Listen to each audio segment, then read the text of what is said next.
Hello, everybody. It's Deanna, and I am back today with Fearless Entrepreneurship Live. Today, I have Amanda Flisher with me. How are you, Amanda? I'm doing good for all circumstances. Yes. Yeah. So, Amanda and I virtually met 4 years ago, I five think years it was. I ago. know. I was like trying to think. I was like, gosh, that must have been like 4 years ago, I think. I, So, I think it was. So, just like a little side story of how I connected with Amanda.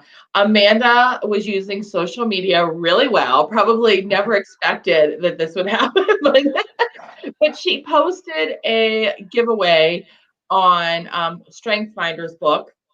And I never win anything, and I really wasn't doing it to plan on winning, but I had commented or done whatever, and I followed her, and plus she had really cool content. I wouldn't have followed if it was just about a giveaway, but ended up winning the book, and then we connected, and we tried doing this live. We were kind of laughing behind the scenes that the whole time. we we tried doing this whole video podcast live thing around that same time because I wanted to share you with everybody because you had helped me when it comes to Strength Finders, and we had chatted and I gained so much from talking to you. So I wanted to share you with everybody. And we laughed because technology's come a long way. That was like such a disaster. Such a long way. Oh my gosh. But you were brave to try. Like you were so brave to try. I commend you for what we went through that day. Yeah, it was so everything kind of went wrong. It went sideways, but that's okay because we've still stayed connected, Yeah. and I still follow you, and you've had in that time frame a lot of changes. Some children have come. Yes. How many? I know you just recently had one, maybe a year ago, if I'm right? Yeah, 2. She's 2 now. I cannot believe it. Gosh. I know.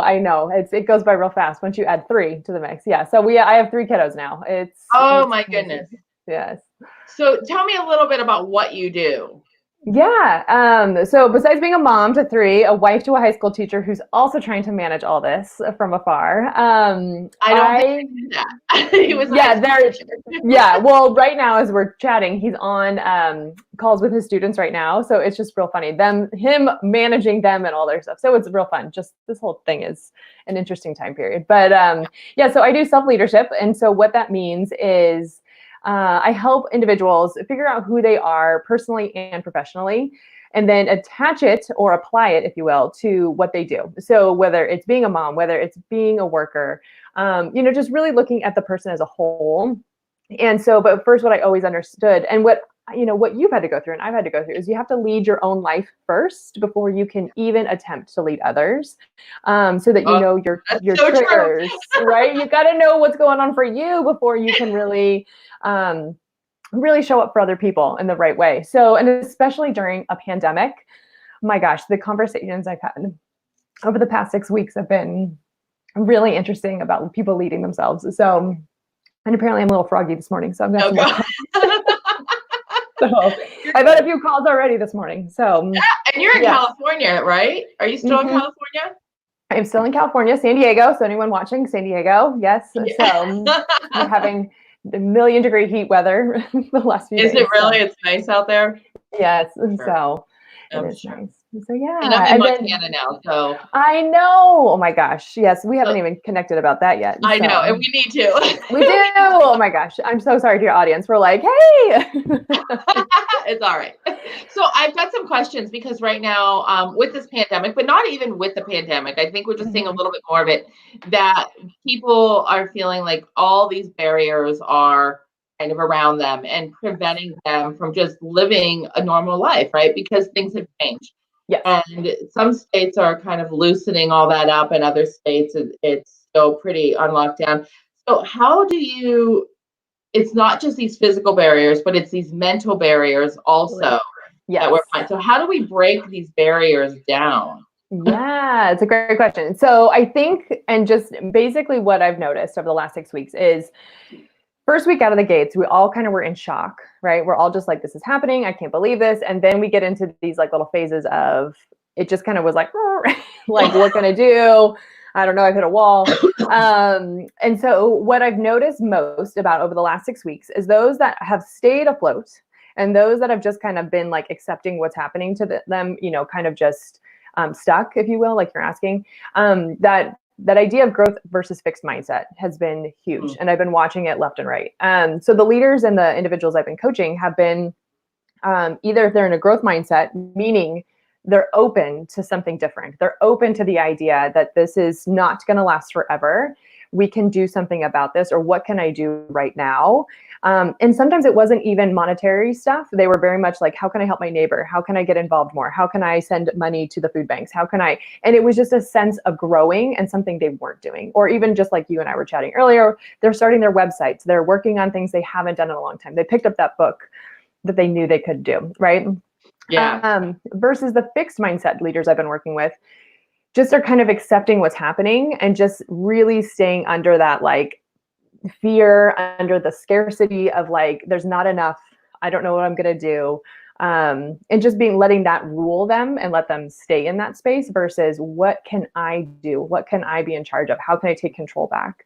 And then the one thing that's been very helpful to every single one of those people, fixed and growth, is just being grateful. And I know that sounds like such a trite thing to say right now, but it's not about being like, just be grateful. It's not that way at all. What we're saying is when you look to what you do have, it helps you see that there is still good, right?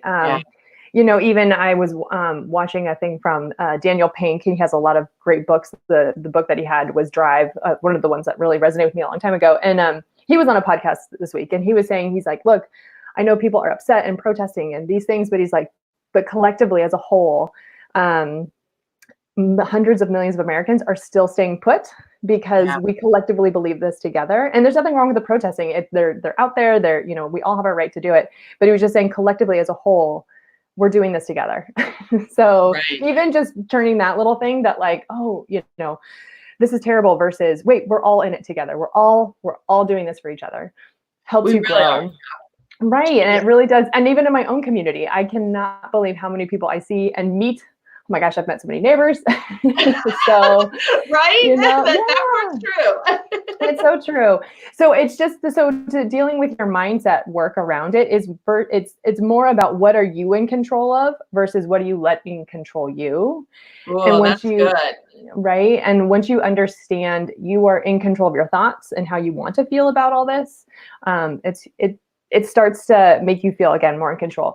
But the other thing that I have to acknowledge is that like grief is a real thing right now. Like that is the number outside of gratitude. Grief is a huge thing everyone is feeling. Grieving what we had, grieving what is to come, grieving the loss of our children going back to school. Like I'm so sad my first grader is not going to be with his teacher anymore in class, Yeah. She sent home his box and I just wanted to cry on Monday, but I was like, I have to get to work, but I will cry. But it was just, it's sad, the things that we've lost and the normalcy of things and the normalcy of what's not to, like we've got 18 more normals, I would say, coming, we don't know what the summer holds. We don't know what the fall holds. So it's just interesting. And being in California, we're such a heavy travel state, where people come in. So I don't know what that's going to look like for us. Are we going to be stuck, locked for a while, So I don't, and those are the things that are out of my control. I would love very much to go on vacation. I miss that, but at the same time, that's a luxury. I think all of us are just like, check, we'll wait. So I know. I'm anxious too to get out and go on vacation. And we're kind of last because we have a trip planned for Europe that was supposed to happen in March.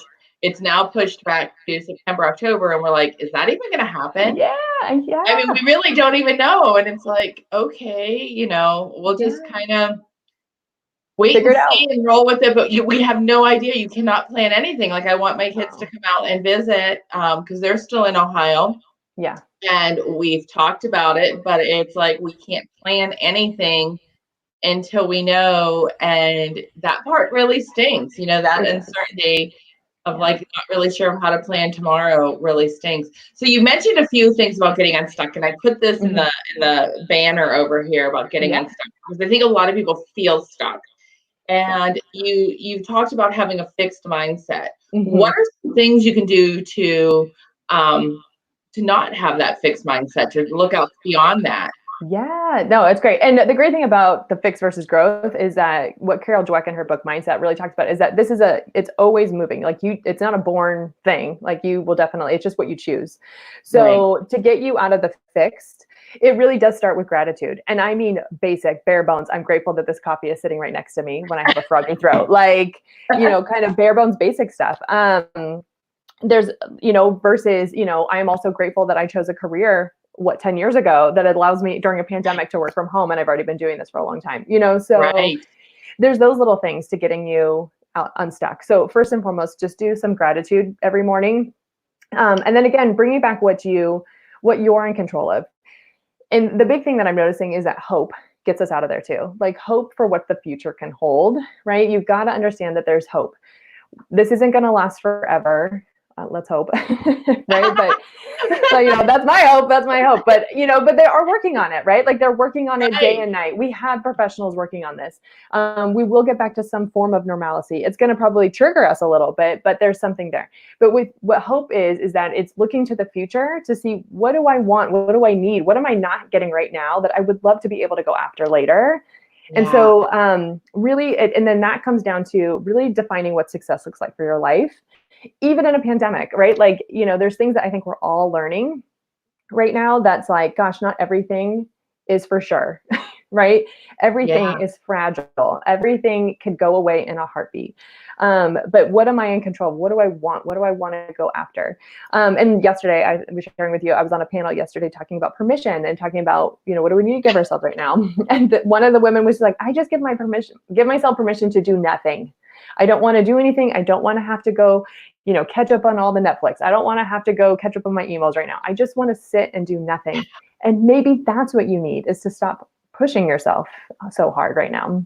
And maybe Yeah. that's what will help you get unstuck.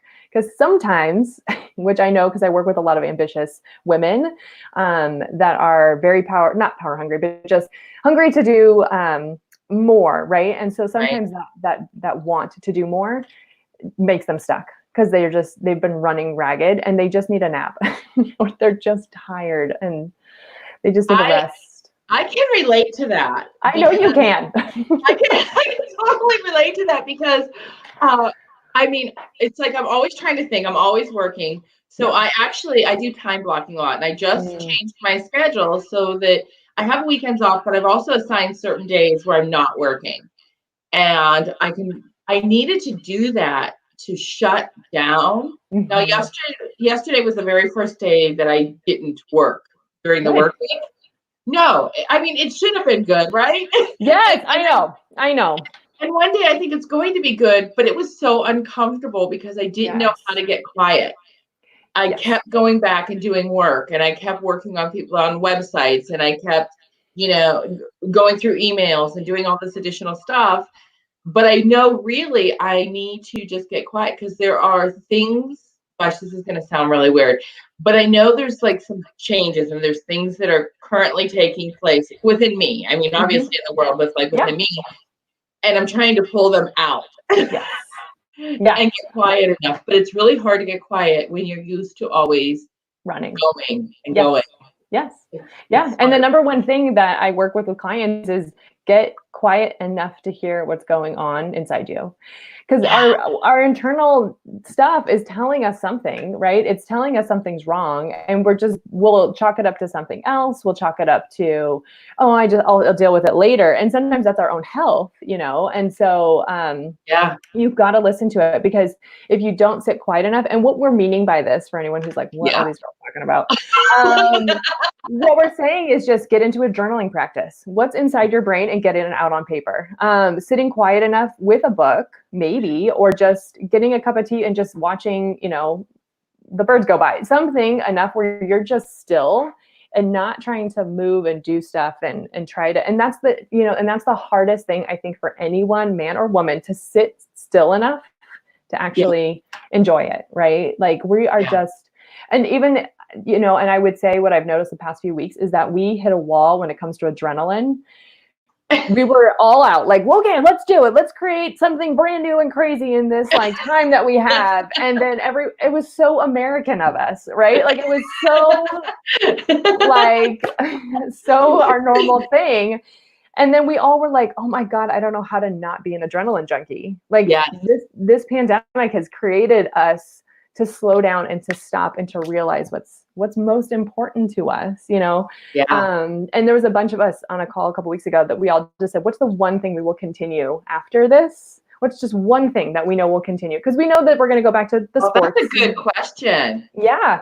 And it was just little things like that. And, you know, for us, it was games, like game night. Like we have played so many games with our children and we're like, gosh, we were not doing this with them before. So Ticket to Ride, if anyone's played, is like, it's the best strategic game for children. It's so fun. So we've been playing that a lot and it's brought out so much fun in us. And so that was our one thing that we know we're going to continue is like pizza night and game night, like, you know. I love that. And I just put that up as a question on the banner because I'm just curious if anybody's watching, like, what one thing will you continue to do after this? Because I that's a great question. And you know, it is funny because we are spending more time together. And like you, I work out of my home, so it hasn't been a huge change for me either. But it's been more quality time than, you know, just coming home from my husband coming home from work and running and doing stuff. It's you know, we're going on walks a little bit more. We're playing games together. Yeah, you're doing that. And then for those of us with small little humans in the house, we're kind of like, when is my solo vacation coming? So, you know, my birthday's on Friday. My husband's like, what do you want? It's like to not be touched or be around any of you for just an hour. No, it's just when you're stuck inside, you appreciate your family just a lot. And then, you know, but there's little things. But I would just say the one thing that we can control and do is actually spend more quality time together. We are a family that's very community driven. And so we have lots of neighbors that have same age kids. So usually weekends are full of sports and people coming over. And we're like, we will take a time out each week and do game night. Like we have to. Like it is our Uno has become a family, you know, Ticket to Ride, like I said, like just little board games. I'm like totally plugging all these games, but just little things that we could do together. Because all of us have joked, like we were in the hustle of sports. Like I have 3 children, like the sports and schooling and the after school activities. And it's just got a lot. So I feel like it's been a blessing to our family, at least, to just slow down. And again, it's what can we control in this time and what can we control after this time keeps us in that growth mindset. Right. So yeah, definitely. I would agree. I think I feel terrible for people that are really going through a challenging, difficult time. But I've seen a lot of good overall come out of this. I know we're all restless and ready to get out, but I think you know we needed a little time out and to sit in the corner for a minute. Yes, totally. And even those that are struggling, you know, I work with a lot of clients that have spouses that have been furloughed or, you know, things that are going on. And again, they're all reworking and rewiring, there we go, what their family norms look like right now. Maybe they're cutting back on stuff, but again, they're not going into a fixed mindset of like, oh my gosh, this is happening to us. It's in a like, this is happening. How can we control it? How can we make sense of it? You know, and they're cutting back on little things that stink, but they're doing things, but then also more quality time. You know, and I have a gamut of individuals that I work with that are having to close their doors to their entire organization right now because, you know, but again, it's like, what are they doing as community, as a team, you know, as an organization? What can they do? You know, it's amazing what people are willing to do during this time when they get unstuck, right? Yeah, definitely. So I know when we initially met, we met on strength finders, and you do strength-based coaching. Explain what that is, because prior to you, I had no idea what that was about, and now I live by it, and I pay attention to people, and I absolutely love strength-based coaching. So although I'm not certified, but you are. So talk to me about it. Yes. So, okay. So there is a book called StrengthsFinder 2.0. It became very popular in like the early 2000s. And it was just really in churches and in organizations. And now it's become like a full-fledged, everyone kind of does it thing, or knows it or puts it in their, you know, their tagline of their email or something. So StrengthsFinder, what it is it's understanding, it's a positive psychology to what we do well. So, right. So all of us have grown up in a space of be well-rounded, figure out what's wrong with you, and then fix it. So the idea behind StrengthsFinder and what Donald Clifton was trying to achieve many, many years ago, many decades ago, was trying to reprogram us again to thinking, well, what do we do well? And how do we do that? And what are those traits or characteristics that get us to success? So, he'd found like over 450 different types of things that could get us to success. But what he did was he cataloged them and named them 34 strengths. So in that, when you take this test, it's only $20, you guys. It's the best test with the most research, the most robust stuff behind it. And you get these 5 top strengths. And the reason they only gave you 5 is, one, we would automatically go to the bottom of our entire profile, right? First and foremost, you'd be like, well, what do I do wrong? So I would. I kid you not. So I have trained thousands of people to this thing. And every time I ask that question, they're like, I'd go to the bottom, right? Because we want to know what we don't do well. So they keep you from that. So that's the first thing they do. Is so you only get the top 5, which is great because these are the top 5 things that you do well without even thinking about it. So like empathy is one of them. Communication is one of them. Relator, which some people are like, what is this word? But it means that you love to relate to people. You would love the one-to-one connection. Like my husband's all in on the one-to-one. I have a high includer strength, which means I love this. I love communicating with the masses. So being inclusive, bringing people to my table, like I said. So it names the strengths that you have. And then like I said, and how I apply it to self-leadership is like, that's the foundational piece. Understanding who you are at your core so that you can build on it and then apply it back out to everything, right? So, yeah. And I would say the last thing about strengths is that each of us have a lens to how we look at the world. We bring our own strengths, we bring our own needs and wants, and then we bring our belief systems. And so what strengths does is it helps you see where your lens is in comparison to, like, the two of us have completely different strengths. Yeah, we do. I don't remember yours, but I'm like, I remember they were different, but you understood mine. Yes. Which is what you do. So, yes. You're certified in that. So you got mine. And one thing that I liked is because I felt like I was the only person who thought the way I thought. Yes. And I'm always like, oh my gosh, like my mind goes a million miles a minute. And it's like, and I remember all the things that were frustrating me. Mm-hmm. And your comment was like, that makes sense because your strengths are this. And this is how it's like getting in your way, right? Yeah. But here's the good part about it. Here's the good part about it. Yeah. And then that is another thing, right? So I have my strengths. My husband has his strengths. So I just always use us two because it's like the most, everyone understands these relationships. So I'm very relational and I'm very executing strengths too. And executing strengths are like, I like to get stuff done. I like to have lists and planning. My husband's very strategic. He's a high school math teacher. So he's very much in his head. So when we're going to restaurants, it takes him like 25 minutes to order. I'm like, you know what you're getting. Like we've been here a million times. It's our favorite restaurant.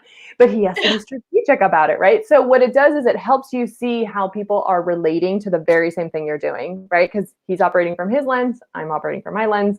But sometimes what happens is that we overuse our strengths and we come together during that time when we're both in an overuse of our strengths. So for me, I'm very futuristic. I like to plan a lot. I'm very much in the future. My husband's very much a present, be right here kind of guy. Yeah. And when we're in that space during a crisis, a pandemic, there's some arguments that can happen. So, but what it gives us, get it. Exactly. And we get that where we're coming from. We have a language to understand each other. Yeah. And that's why I love StrengthsFinder for organizations or for small teams, especially entrepreneurs who are going to bring on people to their team. So I have people that work for me or contract with me. And first thing out of the gates, what are your strengths? So I know exactly what you need, how you're going to operate best, all that kind of stuff. And it's not a hiring tool, mind you. It's not like you can hire people to do to bring people on because of that. But what I do is have it after so I can best, motivate them or even my personal clients. So like you said, strengths coaching, we actually go through the entire list and, we coach to what's happening for them through their strengths. So like right now I have a client just got off the phone, very much in her head. She's like, I don't understand what's happening. And so we worked through what's happening in her strengths and how they're in her way, how she's in an overuse, and how she'll bring them back to working with the team. So now, do you use strengths with all of your coaching clients? Mm-hmm. Yes. So even my clients that if an organization hires me and they're not a strengths-based organization, I still use it with them. So they know that's part of their package they're getting, but more or less, I use it with everyone. And in my job particularly, I have an entire, I guess part of my entire business is StrengthsFinder. So I teach teams, I work with organizations, I coach people on that. And then there's the self-leadership component, which is strengths is a foundational piece and we build. So I even think, because there is a strengths test. I think it's really important even for kids going into college. Yes. To take this. And I know I talked with my one son who, like, I just don't really know which direction I want to go and what I want. Yeah. And, you know, he was really like kind of off a little bit on where he wanted to go. And I talked to him about the strength finders. Yep. And I think it's so important now. Do you work with college kids or is it mainly business owners and entrepreneurs? I mostly work corporate and mostly work with entrepreneurs, some entrepreneurs, but mostly corporate. But I highly recommend that everyone take it. Like, it is like one of these things, like college students should take it because it then helps them. But the thing about, and this is where it gets a little tricky, which is, you know, strengths is the foundational piece about how we operate and how we work in the world. They're basically our gifts. And then what we have to do is pay attention to what we love doing, right? So I love coaching and teaching and training, but maybe your son loves being in, you know, broadcasting and sports and all that kind of stuff, right? Like he really wants to go that direction, right? So he could apply that. Maybe we have very similar strengths, but he would apply it in that direction versus me applying it in this direction. Yeah. So strengths help you to figure out how you operate and then how to apply them, right? It's never going to tell you what you should do. It's never going to say, be a teacher, be an astronaut, be a sportscaster. It's just going to teach you more about how you operate. And it really is, for college students, I think just eye-opening. So it helps them let go of, like, you know, for me, I thought, gosh, I should, when I was in college, I was like, gosh, I should probably go into business or do something like that. That's the route to go. But I was so loving teaching and training and loving all this stuff. And then once I really started paying attention to my strengths, I was like, yes, that's the direction I need to start going. So, yeah. So if somebody wanted to learn their strengths, how do they get in touch with you? Oh, great question. So right now, coaching and their strengths, I guess. Yeah.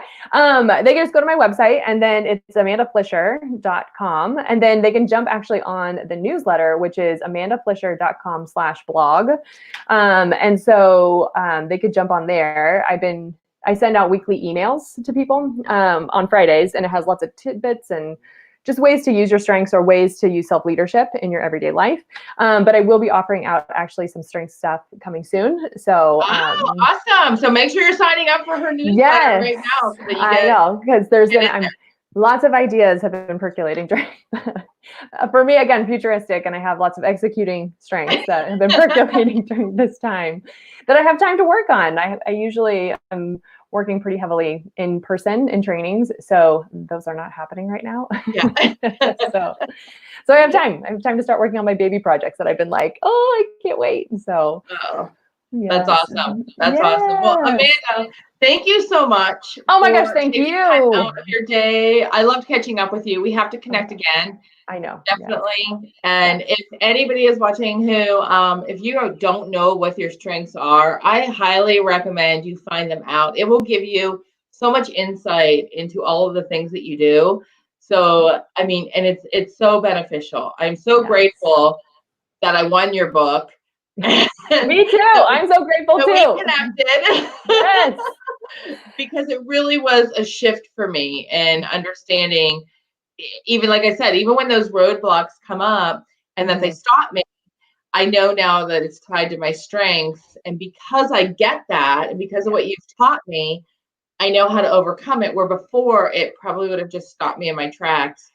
And I would have been like, okay, I don't know how to overcome this obstacle. Maybe it's my gut telling me not to do it, but now I get it. Yeah. So yes, if you felt like that, Amanda can absolutely help you. So yay! Yes, I can. I definitely can. So reach out to her, and thank you again, Amanda. I had fun.